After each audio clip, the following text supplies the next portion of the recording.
जुजुकाइसन का hidden inventory arc देखते वक्त एक चीज ऑलमोस्ट सबके दिमाग में रह ही जाती है, और ना ही वो गोजो का इंसेन ऑरा है और ना ही गेटो का हेयर स्टाइल। वो है तोजी फुशिगोरो का एब्सोल्युटली इलीगल फ्रेम। वो broad shoulder, razor sharp V taper और एक बॉडी जिसे देख कर लगता है ब्रो ये जिम नहीं जानता, जिम इसके लिए मेंबरशिप लेता है। लेकिन इंटरेस्टिंग पार्ट ये है तोजी की फिजिक कोई टिपिकल एनिमे बॉडी बिल्डर वाली वाइब नहीं देती है। ऐसा नहीं कि मसल इतने बड़े हो जाए कि नॉर्मल टी शर्ट पहनना भी एक चैलेंज बन जाए। उसकी बॉडी का पर्पस सिर्फ एक है, वो है परफॉर्मेंस, यानी स्पीड, स्ट्रेंथ और एजिलिटी, बेसिकली एक ह्यूमन वेपन। और यही चीज मुझे क्यूरियस करती है, क्या तोजी जैसी फिजिक सिर्फ एनिमे आर्टिस्ट की इमेजिनेशन है या एक नॉर्मल टीनेजर बिना स्टेरॉइड के, बिना एक्सपेंसिव जिम के और बिना किसी सीक्रेट एनिमे ट्रेनिंग मेथड के इसका रियल लाइफ वर्जन बिल्ड कर सकता है। क्योंकि जब हम तोजी की फिजिक को ब्रेक डाउन करते हैं तो उसका सबसे आइकॉनिक फीचर है द वी टेपर। वही वाइड शोल्डर्स, बिगर बैक और स्मॉलर वेस्ट, वही शेप जो एंशिएंट वॉरियर्स, सुपर हीरोज और सारे फिक्शनल फाइटर्स में बार बार यूज होती है। तो मैंने डिसाइड किया मैं एक नॉर्मल टीनेजर की तरह सिर्फ कैलिस्थेनिक्स और घर के लिमिटेड रिसोर्सेज के साथ 30 दिन तक तोजी इंस्पायर्ड ट्रेनिंग फॉलो करूंगा। क्या मेरी बॉडी एक्चुअली ट्रांसफॉर्म होगी या फिर मैं बस 30 दिन बाद एक और बंदा बन जाऊंगा जो तोजी एडिट्स देख के मोटिवेट हो रहा है। Let's find out. Chapter 1, what makes Toji physique different. Toji Fushiguro को देखकर पहली चीज जो नोटिस होती है, नहीं वो उसका कर्स्ड वेपन नहीं है, नहीं उसका एटीट्यूड, वो है उसका फ्रेम, यानी ब्रॉड शोल्डर्स, नैरो वेस्ट और शार्प मसल डेफिनेशन। बेसिकली वो बॉडी जिसे देखकर एवरेज टीनेजर अपनी टी शर्ट एडजस्ट करता है और सोचता है एक दिन मेरे शोल्डर्स भी ऐसे होंगे। लेकिन तोजी की फिजिक का सीक्रेट सिर्फ साइज नहीं है, वो बॉडी बिल्डर नहीं है। उसकी बॉडी का गोल सिर्फ बड़ा दिखना नहीं है, उसकी बॉडी का गोल काम करना है, मजदूरी नहीं। मेरे कहने का मतलब स्पीड, एक्सप्लोसिव पावर, स्ट्रेंथ और एंड्योरेंस। और अगर इस फिजिक को रियलिस्टिकली ब्रेक डाउन करे तो सबसे इंपॉर्टेंट चीज है उसका वी टेपर, यानी वाइड शोल्डर्स, डेवलप्ड बैक और एक स्मॉल वेस्ट। ये शेप नेचुरली एस्थेटिक और पावरफुल लगती है, इसलिए तुम्हें ये एंशिएंट ग्रीक स्टैच्यू से लेकर मॉडर्न सुपर हीरोज तक सब जगह दिखेगी। लेकिन सबसे इंटरेस्टिंग पार्ट, तोजी के पास कोई मैजिकल एनिमे जिम नहीं था, कोई सीक्रेट ट्रेनिंग टेक्निक भी नहीं थी।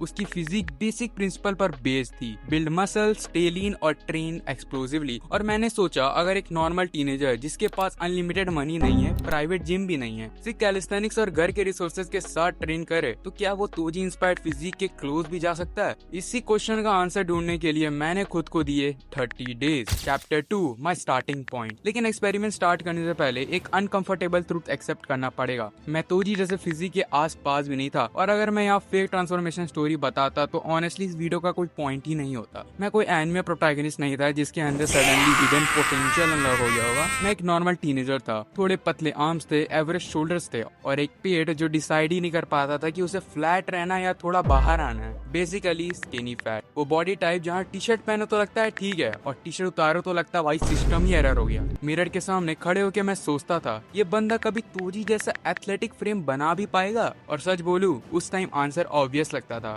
बिल्कुल नहीं। मेरी बॉडी फैट अराउंड 20% के आसपास थी। एग्जैक्ट नहीं पता था क्योंकि स्कैन करवाने के लिए पैसे लगते हैं और बैंक बैलेंस मेरा भी तोजी की तरह है। स्ट्रेंथ का हाल और भी इंटरेस्टिंग था। पुशअप्स 10 रेप्स के बाद बॉडी नेगोशिएशन स्टार्ट कर देती थी और पुलअप्स के तो मत ही पूछो, 0। मैं बस पार में लटकता था और लगता था जैसे वर्कआउट नहीं सर्वाइवल चैलेंज का ऑडिशन दे रहा हूँ। तो स्टार्टिंग पॉइंट सिंपल था, जहाँ मुझे जाना था और जहाँ मैं खड़ा था दोनों के बीच का गैप काफी बड़ा था। वाह, राइमिंग हो गई। लेकिन वही तो इस एक्सपेरिमेंट को इंटरेस्टिंग बनाता है। अगर पहले से ही तोजी जैसी बॉडी होती तो ट्रांसफॉर्मेशन की स्टोरी ही क्यों बताता। Chapter 3, building the Toji physique. अब आता है वो पार्ट जहाँ एक्चुअल काम स्टार्ट होता है, क्योंकि सिर्फ तोजी के एडिट्स देखने से शोल्डर नहीं बनते लाला। अगर ऐसा होता तो आज हर टीनेजर का वॉलपेपर देख कर ही वी टेपर बन चुका होता। मुझे एक ऐसा सिस्टम चाहिए था जो एक नॉर्मल टीनेजर फॉलो कर सके। No expensive gym, no fancy machines, no unnecessary supplement, बस बॉडी वेट, घर का जुगाड़ और कंसिस्टेंसी। सबसे पहले डाइट फिक्स की, क्योंकि ट्रेनिंग बॉडी को सिग्नल देती है लेकिन न्यूट्रिशन बॉडी को मटेरियल देता है। मेरा फोकस था सिंपल घर का खाना, रोटी, दाल, चावल, सब्जी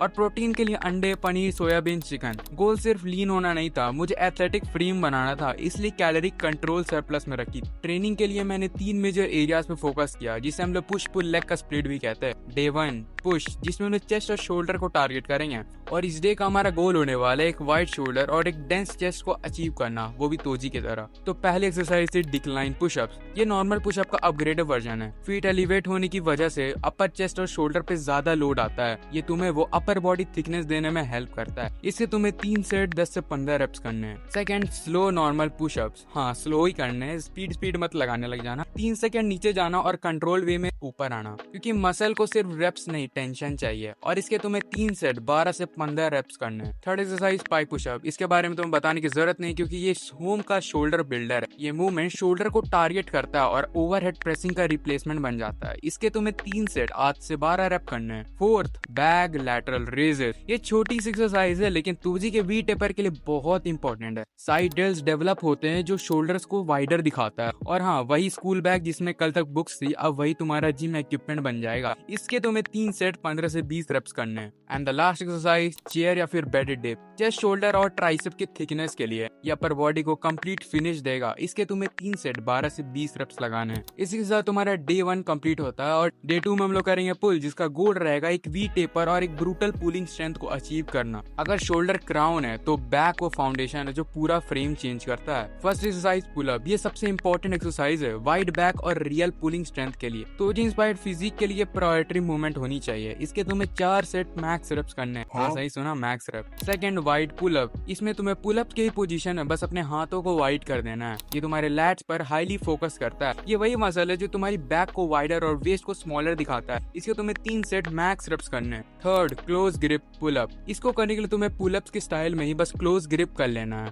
ये तुम्हारे मिड बैक थिकनेस और आर्म की इन्वॉल्वमेंट के लिए है। इसके तुम्हें 3 सेट मैक्स रेप्स करने हैं। Fourth scapula pull up. और तुम मानो या ना मानो ये छोटी सी मूवमेंट है लेकिन शोल्डर स्टेबिलिटी और बैक कंट्रोल इंप्रूव करती है। इसी से मैंने अपने पुल अप की पहली प्रोग्रेशन शुरू की थी। इसके तुम्हें 3 सेट 10 से 15 रेप्स लगाने हैं। Fifth exercise back bicep curl. क्योंकि हाँ तोजी के आर्म्स भी एग्जिस्ट करते हैं तो सिर्फ बैक और शोल्डर से काम नहीं चलेगा, तुम्हें अपने बाइसेप्स को भी ट्रेन करना पड़ेगा। और बाइसेप ट्रेन करने के लिए सबसे बेस्ट एक्सरसाइज होती है कर्लिंग एक्सरसाइज। और तुम्हारे पास वेट्स है नहीं तो तुम बैग यूज कर सकते हो। इसके तुम्हें 3 सेट 12 से 15 रेप्स करने हैं। और इसी के साथ तुम्हारा पुल डे कंप्लीट होता है। अब आते हैं डे 3 लेग्स प्लस एब्स। और इसका गोल सिंपल होने वाला है, एक्सप्लोसिव और फंक्शनल लोअर बॉडी को अचीव करना। क्योंकि सिर्फ अपर बॉडी ट्रेन करके सुपर हीरो नहीं बनते, वरना बॉडी ऊपर से एनिमे कैरेक्टर और नीचे से स्कूल यूनिफॉर्म हैंगर लगती है। फर्स्ट एक्सरसाइज है बैक स्क्वाट। ये लेग की स्ट्रेंथ और मसल बिल्डिंग के लिए सबसे बेस्ट एक्सरसाइज है। बैक पीठ में लेकर तुम्हें स्क्वाट्स लगाने, इसके तुम्हें 4 सेट 15 रेप्स करने हैं। सेकंड वॉकिंग लंजेस, वो भी बैक के साथ। ये तुम्हारे सिंगल लेग स्ट्रेंथ और बैलेंस इंप्रूव करता है। इसके तुम्हें 3 सेट 12 रेप्स करने, वो भी each legs. Third jump squat. ये एक्सरसाइज तुम्हारे एक्सप्लोसिव पावर के लिए है। तोजी की बॉडी सिर्फ स्ट्रॉन्ग नहीं थी, वो फास्ट भी थी। इसके तुम्हें 3 सेट 10 रेप्स करने हैं। फिफ्थ एक्सरसाइज हैंगिंग या लाइंग लेग रेजेस। ये तुम्हारे कोर कंट्रोल और एप्स के डेवलपमेंट के लिए बेस्ट एक्सरसाइज है। ये तुम्हारे लोअर एप्स को ट्रेन करता है जो तुम्हें एक रेजर शार्प वी टेपर देने में हेल्प करेगी। इसके तुम्हें 3 सेट 12 से 20 रेप्स लगाने हैं। And the last exercise is reverse crunches.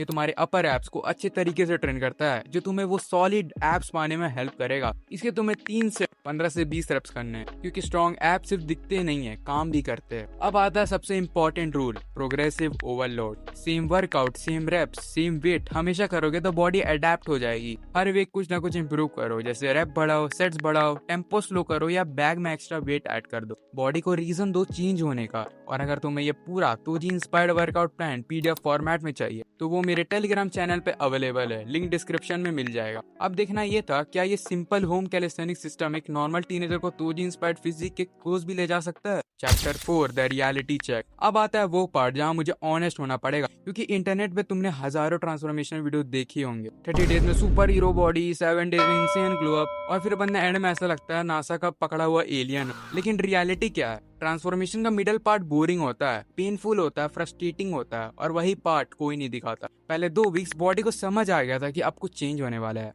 Pushups के बाद आर्म ऐसे फील होते थे जैसे उन्होंने रेजिग्नेशन लेटर ही दे दिया, और पुलअप्स स्टिल 0। एक पॉइंट पे मुझे डाउट भी आया, क्या ये एक्चुअली काम करेगा? क्या मैं बस घर पे पसीना बहा रहा हूँ और तोजी एडिट देकर मोटिवेट हो रहा हूँ? फिर वीक 3 पे एक छोटी सी विन मिली, पहला असिस्टेड पुलअप लगा। और जब तुम 0 से स्टार्ट करते हो एक सिंगल रेप भी विक्ट्री लगती है, क्योंकि प्रोग्रेस हमेशा बड़े ट्रांसफॉर्मेशन से नहीं होती, कभी कभी वो एक्स्ट्रा रेप से भी होती। 30 डेज कंप्लीट हुए और अब ऑनेस्ट रिजल्ट। क्या मैं तोजी बन पाया? नहीं। क्या चेंजेस आए? हाँ, शोल्डर थोड़े वाइडर फील हुए, वेस्ट थोड़ी लीन हुई, स्ट्रेंथ इंप्रूव हुई, और सबसे बड़ा इंप्रूवमेंट पुलअप 0 से 5 से 6 क्लीन रेप्स लगने लगे। लेकिन सबसे बड़ा चेंज फिजिक नहीं था, वो कॉन्फिडेंस था। मैं ज्यादा स्ट्रेट वॉक करने लगा और मुझे प्रूव हुआ कि मैं इम्प्रूव कर सकता हूँ। लेकिन रियलिटी है 30 दिन में तोजी फुशिगोरो बनना इम्पॉसिबल है। क्योंकि एनिमे कैरेक्टर्स अनरियलिस्टिक होते हैं। रियल मसल बिल्ड करना और एथलेटिक फिजिक बनाना मंथ्स और ईयर्स ले लेता है, लेकिन शायद असली ट्रेनिंग आर्क वही है, क्योंकि गोल सिर्फ फाइनल ट्रांसफॉर्मेशन नहीं होता। गोल होता है एक एक्स्ट्रा रेप, थोड़ा ज्यादा स्ट्रेंथ, थोड़ा ज्यादा कॉन्फिडेंट और धीरे धीरे अपना पुराना वर्जन से दूर जाना। अगर तुम भी अपना खुद का ट्रेनिंग आर्क स्टार्ट करना चाहते हो, चाहे तुम किसी एनिमे कैरेक्टर जैसे फिजिक बनाना चाहते हो या बस अपने पुराने वर्जन से बेटर बनना चाहते हो, फॉर्मूला सेम रहेगा। कंसिस्टेंसी, प्रोग्रेसिव ओवरलोड और पेशेंस। कोई कर्ज एनर्जी नहीं मिलेगी, कोई सीक्रेट एनिमे टेक्निक नहीं होगी, बस रोज के छोटे एफर्ट्स होंगे जो कुछ महीनों बाद एक कंप्लीट डिफरेंट वर्जन बना देंगे। अगर तुम सच में आज से अपनी जर्नी स्टार्ट कर रहे हो, कमेंट में लिखो ट्रेनिंग आर्क स्टार्टेड। मैं देखना चाहता हूँ कितने लोग सिर्फ वीडियो देखने नहीं आए थे बल्कि एक्चुअली अपनी जर्नी स्टार्ट करने आए थे। और अगर तुम्हारा कोई दोस्त है जो तोजी और बाकी को देख के बोलता है एक दिन ऐसी बॉडी बनाऊंगा, तो उसे ये वीडियो भेज देना, शायद उसका ट्रेनिंग आर्क आज से स्टार्ट हो जाए। मिलते हैं अगली वीडियो में, तब तक के लिए बाय बाय।